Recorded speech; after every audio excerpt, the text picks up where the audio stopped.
हम लोग को संकल्प लेना है कि ओ नीतीश कुमार, तुम अगर एक कहे हो, एक चुनौती दिए हो, तो हम दशरथ मांझी के संतान है, बाबा साहब अम्बेडकर के संतान है। हम अपने दम पर मुख्यमंत्री बना के तुम्हारे सामने दिखा देंगे कि गरीब जब जाग जाता है तो अच्छे अच्छों को नींद टूट जाती है। इतना ही कहना चाहता हूँ कि गरीब कोई जात नहीं होता है, एक जमात है। और इस देश में, इस राज्य में गरीबों की संख्या बहुत ज्यादा है और हम उन गरीबों के लिए काम करने के लिए निकल पड़े हैं। हम पार्टी जिसका नाम हिंदुस्तानी अवाम मोर्चा सेकुलर है, वो संकल्प लिया है और संकल्प ये है कि हम जब तक नहीं रुकेंगे तब तक एक एक गरीब हमारे समाज का, हमारे समाज का, हमारे देश का जागृत नहीं हो जाए, अपने हक और अधिकार के बारे में जाने नहीं और अपने हक और अधिकार की लड़ाई खुद लड़ना नहीं सीखे और अपने अधिकार को छीनना नहीं सीखे, तब तक हम का एक एक कार्यकर्ता आपके दरवाजे जाता रहेगा, आपका गांव जाता रहेगा, आपका घर जाता रहेगा।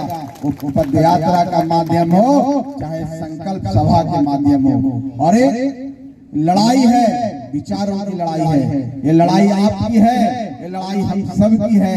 ये लड़ाई इस बात की है कि हम भी वोटर हैं, हम भी एक ही वोट देते हैं। जितना और लोग वोट देते हैं उतना हम वोट देते हैं। तो ये अलगाव क्यों, एक कोई गरीब क्यों, एक कोई अमीर क्यों, विकास की राशि किसी के पास ज्यादा क्यों, विकास की राशि किसी गांव में क्यों, कहीं पर उजियारा और कहीं पर अंधियारा क्यों। हमारी माता बहनें यहाँ पर बैठी हुई हैं, जिन्हीं के पास जमीन का पर्चा है तो जमीन नहीं है, सही बात है ना, घर नहीं है, आवास नहीं है, नल जल की सुविधाएं नहीं है, उनके बच्चे स्कूल पढ़ने नहीं जाते हैं क्योंकि स्कूल में कोई शिक्षक नहीं आते हैं। अभी एक के पाठक लगे हुए हैं, लेकिन कुछ होना नहीं है उनसे, हम जानते हैं। क्योंकि सरकार जब आंख बंद की हुई है, वही नहीं चाहती है कि हमारे गरीब के बच्चे स्कूल में पढ़े।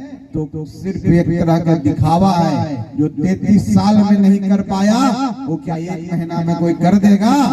सब दशरथ मांझी नहीं होता है, दशरथ मांझी बिरले पैदे होते हैं। इसलिए ये दिखावा कर रहा है, ये इस तरह का दिखावा कर रहा है कि हम गरीब के बच्चों को स्कूल में पढ़ाई शुरू करा देंगे। अब तक क्यों सोए हुए थे, क्यों के पाठक को बगल में बैठा करके पीछे बैठाए हुए थे, उनको क्यों नहीं 18 साल से 33 साल से इस महकमे का चार्ज दिया, प्रभार दिया, आज ही क्यों नींद टूटी। इसका कारण एक है साथियों, आप सबको जान लेना चाहिए, गांठ बांध के समझ लीजिए। हमारे जो मुख्यमंत्री हैं आदरणीय नीतीश कुमार जी, ये बड़े मायावी किस्म के आदमी हैं, ये सोशल इंजीनियर हैं। कैसे हैं, क्या करते हैं, आपको दलित है आपको महादलित बना देते हैं।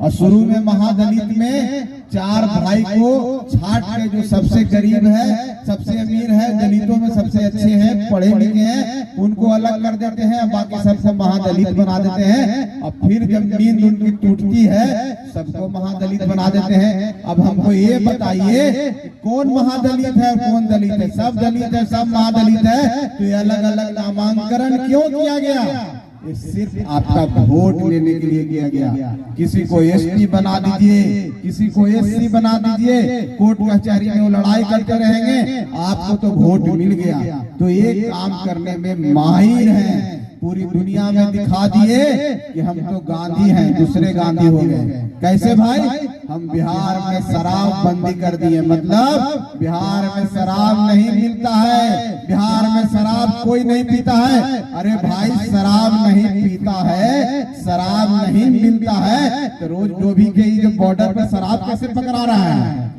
कैसे लोग शराब पीने से मर रहे हैं, कैसे इतने सारे लोग जेल में हैं जो शराब के नाम पर आप जेल में ठूस के यहाँ बैठे हुए। हमारी माता बहन के हर घर का कोई न कोई बेटा, कोई किसी का पति, किसी का भाई जेल में होगा जो शराब के नाम पर जेल में होगा। मैं सही कह रहा हूँ कि नहीं। तो ये नीतीश कुमार सिर्फ दुनिया को दिखाने के लिए कि बिहार में एक युग पुरुष आया जिसका नाम नीतीश कुमार है, उसने शराब बंदी कर दिया। महात्मा गांधी बनने चले। कोई दूसरा महात्मा गांधी पैदा हो सकता है? कभी नहीं हो सकता है। कोई दूसरा दशरथ मांझी पैदा हो सकता है? कोई भीमराव अंबेडकर दूसरा पैदा हो सकता है? कोई कर्पूरी ठाकुर दूसरा पैदा नहीं हो सकता। इसलिए ये हमारे नीतीश कुमार गांधी बनने चले हैं और इसी के लिए आपको तोड़ मड़ोड़ के, आपको अलग कर करके आपका सिर्फ वोट लेना चाहते हैं। अभी एक सपना और आ गया है उनको। अभी सपना आ गया है कि नौकरियां बांटने का भरमार कर रहे हैं कि नौकरी बांटेंगे, मेला लगा करके और 1 लाख भीड़ जुटाने की गांधी मैदान में क्या जरूरत है? इसलिए तो बेरोजगार निहत्था जो बेचारे हमारे बेरोजगार युवा हैं, जिनके आगे पीछे कोई नहीं है, उनको नौकरी के नाम पर एक जगह भीड़ इकट्ठा करके अपनी बात रखेंगे कि आप इनको सुनहरे नौकरी दीजिए। सरकार कोई एहसान करती है किसी को नौकरी देके? आप वोट देते हैं तो आप वोट देकर के सरकार बनाते हैं। किस लिए सरकार बनाते हैं? सेवा करने के लिए। सेवा करने के लिए ना कि सरकार मेरी सेवा करेगी। और ये सरकार एहसान कर रहा है आपके ऊपर। क्या कि हम तो तुमको नौकरी दे रहे हैं। क्या नौकरी अपने पैसे से दे रहे हो? अपने घर से दे रहे हो कि जनता का जो एक पैसा कर के रूप में लेते हो, चाहे डायरेक्ट टैक्स हो चाहे इनडायरेक्ट टैक्स हो, उससे नौकरी दे रहे हो? अरे 33 साल क्यों नहीं दिए? आज क्यों सपना आ रहा है? इसका एक ही कारण है, उनको लगने लगा कि अब हमारा जो सिंहासन है वो हिलने लगा है। जनता जान चुकी है कि हम अब बरगला रहे हैं। माया का जो जाल फेंक रहे हैं वो माया जाल हमारी गरीब जनता जान चुकी है। और वो आने वाला समय में आपको वोट के माध्यम से गद्दी से उतार देंगे। वो माया जाल को पुनः माया बनाने के लिए आपको इस तरह से काम कर रहे हैं।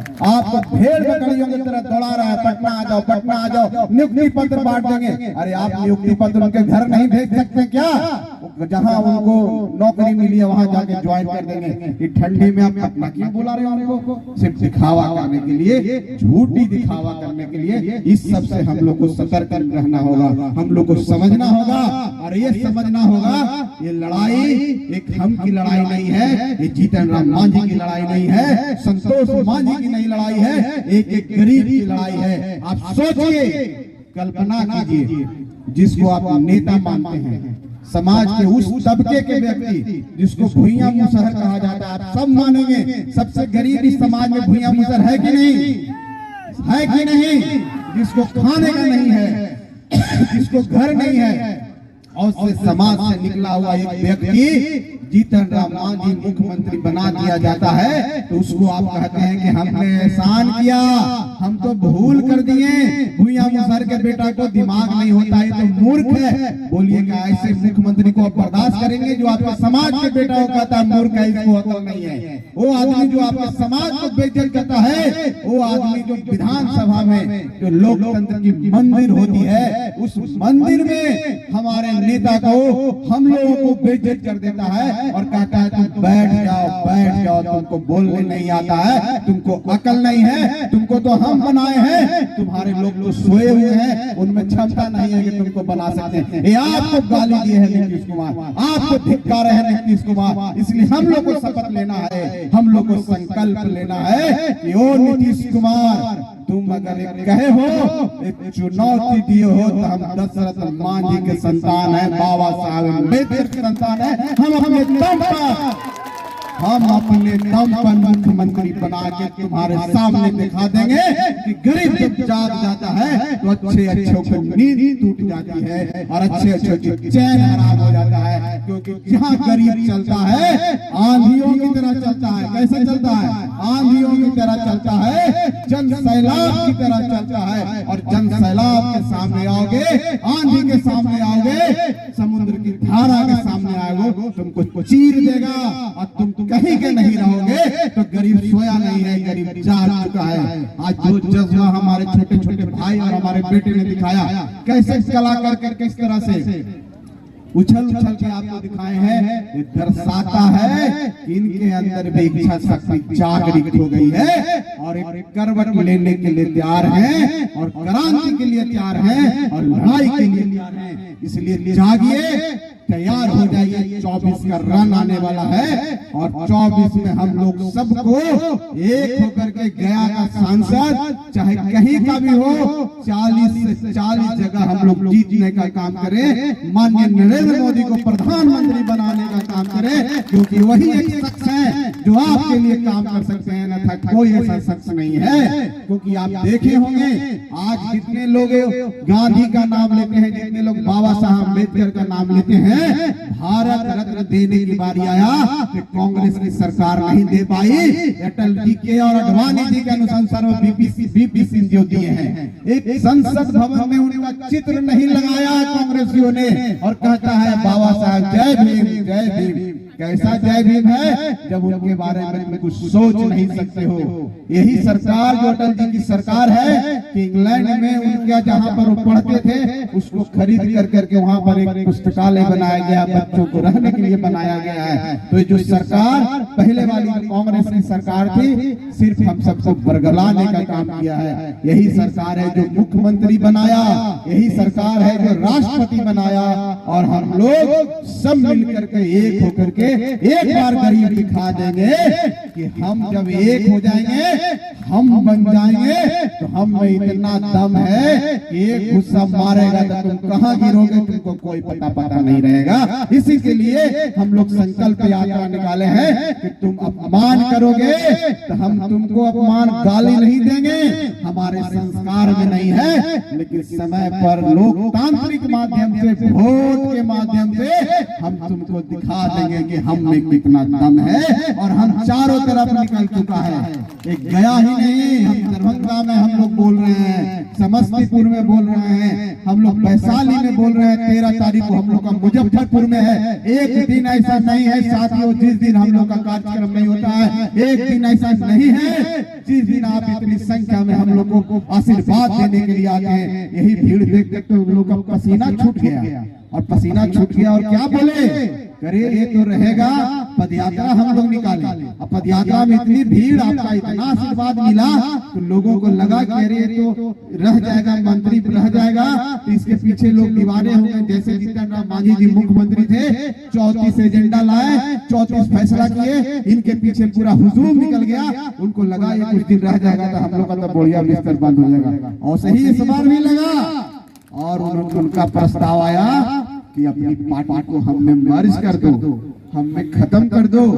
तो क्या आप चाहते हैं कि हम पार्टी जो इतना संघर्ष से बना है, गरीब का झोपड़ी है, गरीब उसमें सोते हैं, गरीब का आसरा है, चाहे बारिश में पानी टपकता हो लेकिन पूरा परिवार एक कोने में रह जाते हैं, फिर भी वो घर हमारा है कि नहीं, हम एक घर दूसरे को देंगे। अगर आपसे कोई कहता है कि अपना घर हमको दे दो तो आपको कितना दर्द होगा, आपके सीने में कितना दर्द होगा, कितना आपको जलन होगा, रात भर आपको नींद नहीं आएगी। वही नीतीश कुमार कहे कि अपनी पार्टी को हम में मर्ज कर दो। हम बर्दाश्त कर सकते हैं, हम बर्दाश्त नहीं करेंगे, क्योंकि हमारे दशरथ मांझी जी के हम संतान जो 22 साल में पहाड़ का सेना चीर दिए, हम भी 22 साल में सरकार बना के दिखा देंगे, और हम लोग अपनी पार्टी को बचा के रखे। और आज पार्टी जिंदा है जिसका नाम है हिंदुस्तानी अवाम मोर्चा सेकुलर, और ये पार्टी रहेगी, आगे बढ़ेगी, और एक दिन समय आएगा जब लोग इस पार्टी के पीछे कहेंगे कि नहीं, किसी ने कुर्बानी दी है, तो आज कुर्बानी के कारण ये पार्टी है, ये पार्टी आपकी है, हर गरीब की आवाज है, हर गरीब का ईमान है, हर एक गरीब का एक तरह से सपना है। ये पार्टी बनेगा, ये पार्टी बचेगा तो आपके बीच में रहने वाला कोई व्यक्ति विधायक बनेगा, एमपी बनेगा। आज मंच मिल रहा है, जो लोग जोर से बोल रहे हैं, इंजीनियर नंदलाल मांझी हो, चाहे शंकर मांझी हो, चाहे आपके साथ रंजीत मांझी हो, जोगेंद्र मांझी हो, आज बोल रहे हैं तो हम का दिन है, कहीं पर बोलने नहीं दिया जाता है। इसलिए पार्टी को बचना चाहिए, ये आवाज बचनी चाहिए, और ये आवाज जब तक बचेगी, आवाज जब तक निकलेगी, जिसका नाम इनकलाब है, और हम जो मुट्ठी बनता है इनकलाब है, यही क्रांति है, और यही एक दिन बदलाव लाएगा, और यही आपके चेहरों पर खुशियां लाएगा, यही आपके चेहरों पर मुस्कान लाएगा। और आपने जो सपना देखा है अपने बच्चों को इंजीनियर बनाने का, डॉक्टर बनाने का, IAS बनाने का, और समाज का जो ताकत है उसको अपनी मुट्ठी में करने का यही एक सहारा है, यही एक तरीका है। हम के साथ हो जाइए, हम बन जाइए, हम होंगे कामयाब, हम होंगे कामयाब। चलिए बहुत बहुत डॉक्टर संतोष मोदी जिंदाबाद, डॉक्टर संतोष मोदी जिंदाबाद, हम सब जिंदाबाद। बहुत बहुत